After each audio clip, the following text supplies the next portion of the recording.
അസ്സലാമു അലൈക്കും വറഹ്മത്തുള്ളാഹി വബറകാതുഹു.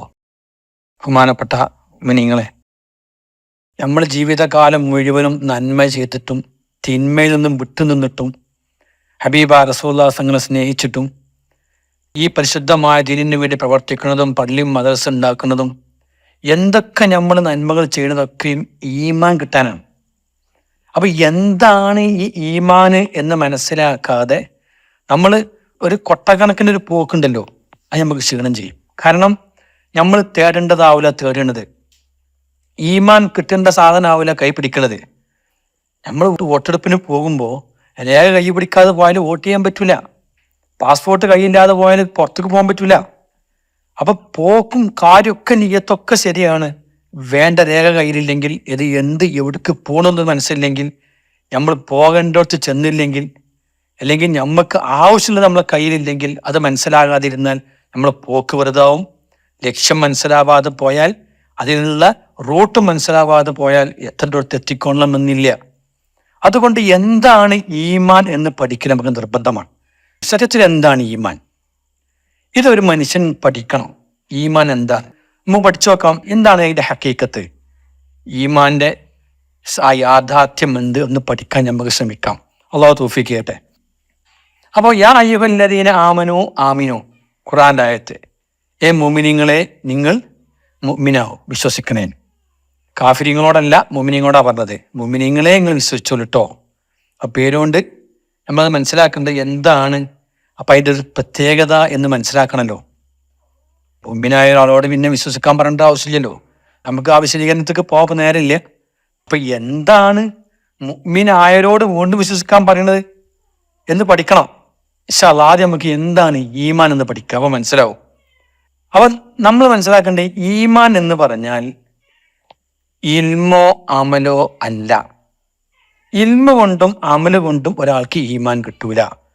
ഇതാര് പഠിപ്പിച്ചതാണ്? അള്ളാഹു പഠിപ്പിച്ചതാണ്. ഇൽമും അമലും ഈമാന് മാനദണ്ഡമല്ല. ഇൽമുണ്ട് വെച്ചിട്ട് ഈമാൻ ഉണ്ടായിക്കൊള്ളുന്നില്ല, അമലുണ്ട് വെച്ചിട്ട് ഈമാൻ ഉണ്ടായിക്കൊള്ളുന്നില്ല. ഇൽമുള്ള ഒരാൾക്ക് ഈമാൻ ഉണ്ടായിക്കൊള്ളുന്നില്ല, ഇനി അമലുണ്ട് വെച്ചിട്ട് ഈമാൻ ഉണ്ടായിക്കൊള്ളുന്നില്ല. അമലുള്ള ഒരാൾക്ക്, ഈമാനുള്ള ഒരാൾക്ക് ഇൽമും അമലുണ്ടെങ്കിൽ ഉന്നതമായ പദവി ഉണ്ടാവും. ഇൽമുണ്ട് നേരിട്ട് ആൾക്ക് ഈമാൻ ഉണ്ടാവില്ല, അമലുണ്ട് നേരിട്ട് ആൾക്ക് ഈമാൻ ഉണ്ടാവില്ല. പക്ഷേ ഈമാൻ ഉള്ള ഒരാൾക്ക് അതൊക്കെ ഉണ്ടെങ്കിൽ ആൾക്ക് ഉന്നതമായ സ്ഥാനം ഉണ്ടാവും. ഈമാൻ ഇല്ലാത്ത ഇൽമും അമലും ഒരു സ്ഥാനവും ഇല്ല. നമ്മൾ പഠിക്കേണ്ടതെന്ന് വെച്ചാൽ, ആൾക്ക് ഈമാൻ ഉണ്ട്, അയാൾക്ക് ഇൽമുണ്ടെങ്കിൽ ആ ഇൽമിനെ നാഫിയ ആക്കാൻ ഈമാന് കഴിയും. ആ ഇൽമിനെ നൂറാകുന്ന ഇൽമാക്കാനും ആ ഈമാന് കഴിയും. ഒരാൾക്ക് ഈമാൻ ഇല്ല, ഇൽമുണ്ട്, അത് ലുൽമേകരം, നൂറാവില്ല. അത് ഒരിക്കലും നാഫിയാവില്ല, വെറും പിറ്റലും ബസാദ്വേകരം. ഈമാൻ ഇല്ലാത്ത ആളുടെ കയ്യിൽ ഇൽമ കിട്ടിക്കഴിഞ്ഞാൽ ആ ഇൽമിന്റെ നൂറാനിയത്ത് ആലിമിന്റെ അടുത്ത് കിട്ടൂല, ഈമാൻ ഇല്ലാത്ത ആലിമിന്റെ അടുത്ത് കിട്ടൂല. അത് നാഫി ആവില്ല, ഉപകാരപ്പെടില്ല. അത് വെറും പിത്തനും ബസാദക്കും മാത്രം പോകും. എന്താ കാരണം? അദ്ദേഹത്തിന് ഈമാൻ ഇല്ല എന്നുള്ളത് തന്നെയാണ് കാരണം. അത് എത്രയോ പണ്ഡിതന്മാർ കഴിഞ്ഞു പോയിട്ടുണ്ട്. പിന്നെ സക്കനെ പോലുള്ള എത്രയോ, നമുക്ക് എണ്ണിയാ തീരാത്ത ആൾക്കാർ കഴിഞ്ഞു പോയിട്ടുണ്ട്. നമ്മളെ പണ്ഡിതന്മാരൊക്കെ അല്ലാഹു ഈമാനോടുകൂടി ഇൽമുള്ളവരാക്കി തീർക്കട്ടെ. നമുക്ക് ദുആ ചെയ്യാം. നാഫി ആവില്ല. ഈ ഇൽമ് നാഫി ആവില്ല എന്ന് പറഞ്ഞാൽ പ്രസംഗിക്കും, വഅദ് പറയും, ഒക്കെ ചെയ്യും, വലിയ പൊത്തുബോധം, വലിയ വലിയ ദറജയിലെത്തും, ഭയങ്കര ഉന്നതമായ പദവിയിലേക്ക് എത്തും. പക്ഷേ അദ്ദേഹമായിരിക്കും ഈമാൻ പൊളിക്കുക. ശ്രദ്ധിക്കണം കേട്ടോ. ഈമാൻ ഇല്ലാത്ത ആലിമ്യങ്ങളെ കുറിച്ചാണ് പറയുന്നത്. എങ്ങനെ ഈമാൻ പൊളിക്കുക? ഉന്നതനായൊരു പണ്ഡിതൻ പ്രസംഗിക്കുക, ഭയങ്കര കഴിവുള്ള പണ്ഡിതനാ പ്രസംഗിക്കുക. എന്താ പ്രസംഗിക്കുന്നത്? ഷെയ്ഖ് വേണമെന്നില്ല, ഇസ്ലാമിൽ അങ്ങനെ നിയമമൊന്നുമില്ല, നമ്മൾ കർമ്മം ചെയ്ത് പോയാൽ മതി എന്നൊരാൾ പ്രസംഗിക്കുമ്പോൾ എങ്ങനത്തെ ഷെയ്ഖിനെ കുറിച്ചായി പറയുന്നത്? സർവ്വസുന്നത്തമാത്തിലെ പണ്ഡിതന്മാരും വാജിബാണ്, ഫർളാണ്, ഫർള് ഐനാണ്, ഇജ്മാ ഉണ്ട്, മുക്കല്ലഫായക്കൊക്കെ ഷെയ്ഖ് വേണം, അമ്പിയാക്കന്മാരുടെ അത്രക്കൊക്കെ ഷെയ്ഖ് വേണം, അത് ഖിയാമത്ത് നാൾ വരെ ഉണ്ടാവും എന്നൊക്കെ പറഞ്ഞ് ഈ ഒരു പരിശുദ്ധമായ ഷെയ്ഖ് വേണ്ട, ത്വരീഖത്ത് വേണ്ട, തസൗഫ് എന്ന കിതാബ് ഓതി പഠിക്കലാണ് ഇസാത്തുൽ കുശരിയെ ഹിയ കോദിയ മതി ബർക്കത്തിന് എന്നാണ് ഒരു പണ്ഡിതൻ പറയണമെങ്കിൽ അയാൾക്ക് ഈമാൻ ഇല്ലെന്ന് മനസ്സിലാക്കണ്ടേ? കാരണം ലുൽമ വരുന്ന നൂറല്ല.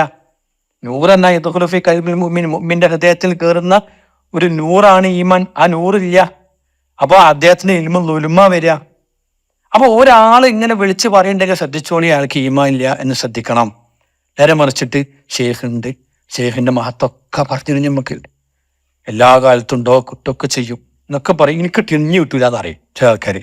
അല്ലെങ്കിൽ ഇപ്പൊ കിട്ടൂല അങ്ങനെ ഇസ്ലാം ശരിസുന്നത്യമായത്തിന് കിതാബിലൊക്കെ പറയുന്നുണ്ട്. പക്ഷെ ഇപ്പൊ കിട്ടാനില്ല. ഒരാൾ പറയാം, ഒരാളെന്നിട്ട് വട്ടം കറക്കുക. അപ്പൊ അതിന്റെ മതത്തിനായിട്ട് പറയുമ്പോൾ നമ്മൾ ഇയാൾ ഭയങ്കര പണ്ഡിതനാണ്. എന്നിട്ട് അവസാനം ഒരു ഒറ്റ അടക്കല് ഇപ്പൊ കിട്ടാനില്ല. അതിന്റെ അർത്ഥം എന്താ? ഇപ്പൊ അവിടെ ഷെയ്ഖില്ല എന്നാൽ ഇസ്ലാമില്ല, ഫർള് ആയിനായ സംഗതി ഇവിടെ കിട്ടൂല എന്നാല് ഷെയ്ഖില്ലാത്തവന്റെ ഷെയ്ഖാന്ന് മഹാന്മാരെ പഠിപ്പിക്കുക. അപ്പൊ കിട്ടാനില്ല, ഇവിടെ ഷെയ്ഖില്ല, അപ്പൊ അതുകൊണ്ട് നിങ്ങളൊക്കെ ചൈത്താമാനാണ് എന്നാ ഇയാള് പച്ചക്ക് പറയണത്. അപ്പൊ എന്താ? ഈമാനില്ല, ഇൽമുണ്ട്. അപ്പൊ നൂറല്ല ലുലുമാണ് വരിക. ഇത് നമ്മൾ മനസ്സിലാക്കണം. ഇതേപോലെ തന്നെയാണ്. അപ്പൊ നമ്മള് അങ്ങനത്തെ ആൾക്കാരെ നമ്മൾ ശ്രദ്ധിക്കണം എന്നർത്ഥം. എന്ന് പറഞ്ഞാൽ ഇൽമ് ഈമാനല്ല. ഇൽമ് ഈമാനക്ക് എത്തിക്കാം, എത്താതിരിക്കാം. പക്ഷെ ഈമാൻ ഉള്ള ഒരാൾക്ക് ഇൽമുണ്ടെങ്കിൽ, അപ്പൊ ഇൽമുക്ക് അവന്റെ ഇൽമിന്റെ അവഗാഹം കണ്ട് പാണ്ഡിത്യത്തിന്റെ കഴിവ് കണ്ട് അയാൾ മുഅ്മിനാന്ന് വിലയിരുത്തരുത് എന്നർത്ഥം. അമലുണ്ട്, ഈമാണ്ടായിക്കൊള്ളണം എന്നില്ല. എത്രയോ കാണില്ലേ ചില ബിദഈ പ്രസ്ഥാനക്കാരെ കാണാൻ അമലോടമലാണ്, അമലന്നെ അമല്, ഈമാനില്ല. ഇങ്ങനെ സംഭവിക്കാം. എന്നാലോ ഈമാൻ ഒരാൾക്ക് അമലുണ്ടെങ്കിലോ ആ അമലിന്റെ നൂറാനിയത്ത്, ആ അമല് കബൂലാവും, സ്വഹീഹാവലും കബൂലാവലും രണ്ടാ. ഈമാൻ ഇല്ലാത്ത ഒരാളെ അമല് സ്വഹീഹാവാം, കബൂലാവില്ല. പിടിച്ചു പറിച്ചൊരു ഭൂമി നിസ്കരിക്കണ ഒരു ഉദാഹരണം പറയാം. അമല് ശരിയാവും, കബൂലല്ല. കബൂലത് അള്ളാഹ് നമുക്ക് ഇല്ല എന്നർത്ഥം. നമുക്കിത് വിശദീകരിക്കാം. എന്താണ് ഇൽമല്ല എന്ന് പറയാൻ കാരണം? അങ്ങനെ ഇൽമാണ് ഈമാന് എങ്കിൽ, ഒരാളെ ഇൽമാണ് ഈമാന് എങ്കിൽ എത്ര ആലിമ്യങ്ങളുണ്ട് ഇവിടെ? ഒരൊക്കെ മുഅ്മിനീങ്ങളാവണ്ടേ? ഇൽമ പല കോലത്തിലുണ്ടല്ലോ. ഇൽമാണ് പല കോലത്തിൽ ഇൽമുണ്ട്. ഒരൊറ്റ ആലിമും ഇവിടെ കാഫറാവാൻ പാടില്ലല്ലോ. ഏതെല്ലാം കോലത്തിൽ ഇൽമുണ്ട്. ഇപ്പൊ നമുക്ക് പറയാം, ഉദാഹരണം നമ്മൾ പഠിക്കണ ഇൽമ മുഴുവൻ, ഫിഖ്ഹിന്റെ കിതാബ് ആയിക്കോട്ടെ, ഫിഖ്ഹിയായ ഇൽമായിക്കോട്ടെ, അക്കീദപരമായ ഇൽമായിക്കോട്ടെ, തഫ്സീർ, ഹദീസ്, ഇനി എന്തൊക്കെ ഇസ്ലാമിൽ എന്തൊക്കെ ഫന്നുകളുണ്ട്, ആ ഫന്നിലെ ഇൽമ മുഴുവനും, നമ്മക്കറിയുന്ന ഇൽമ മുഴുവനും, ഇന്ന് ലിഖിതമായി നമുക്ക് കിട്ടാവുന്ന ഇൽമ മുഴുവനും, എല്ലാ ഇൽമും, ഈ ഇൽമ എല്ലാവർക്കും പഠിച്ചൂടെ? ആ ഫുള്ള് ആള് പഠിച്ചു, അയാള് ഫുള്ള് പഠിച്ചു, ഈമാൻ കിട്ടിക്കൊള്ളുന്നില്ല. അപ്പൊ ആ പഠിച്ചതുകൊണ്ട് ആളെ മുമ്പിനാൻ പറ്റും. ആളെ ഫുത്ത് പോതുന്നു, ഫുത്ത് അടിപൊളി, കാണാതെ ഫുത്ത് പോതും, നിക്കാഹ് നടത്തും, നിക്കാഹിന്റെ ഫുത്ത് പോതും, പ്രസംഗിക്ക, ഖുർആൻ ഫുള്ള് മനപ്പാടാണ്, ഹദീസുകൾ ഇപ്പൊ ഇവിടെ ഉള്ള സിയാസിത്വം മുഴുവൻ ആൾക്ക് മനപ്പാടാണ്. ആരോ ഇസ്ലാമിക എൻസൈക്ലോപീഡിയ എന്ന് തന്നെ പറയാം. അവിടെ മുസ്ലിം ആവും ഒരാള്? ഇല്ലല്ലോ. അപ്പൊ ഇൽമോണ്ട് മുസ്ലിം ആവുമെങ്കിൽ അതുകൊണ്ട് കാണാൻ പഠിച്ച ആൾ മുസ്ലിം ആവണ്ടേ? ഏത് മാതിരി? ഇപ്പൊ നമ്മളെ ഗൂഗിളൊക്കെ മാതിരി, അത് വലിയ ആലിമാണല്ലോ, ചോദിച്ചാൽ അപ്പം ഉത്തരം വരും. അയാളെ പറ്റി മുസ്ലിം അറിയാൻ പറ്റുമോ? മുഅ്മിൻ അറിയാൻ പറ്റുമോ? എന്ന മാതിരിയാണ് ഈമാനും ഇൽമും തമ്മിലുള്ള വ്യത്യാസം. ഇത് മനസ്സിലാക്കണം. അള്ളാഹു മനസ്സിലാക്കി നമുക്ക് തൗഫീഖ് ചെയ്യട്ടെ. ആമീൻ.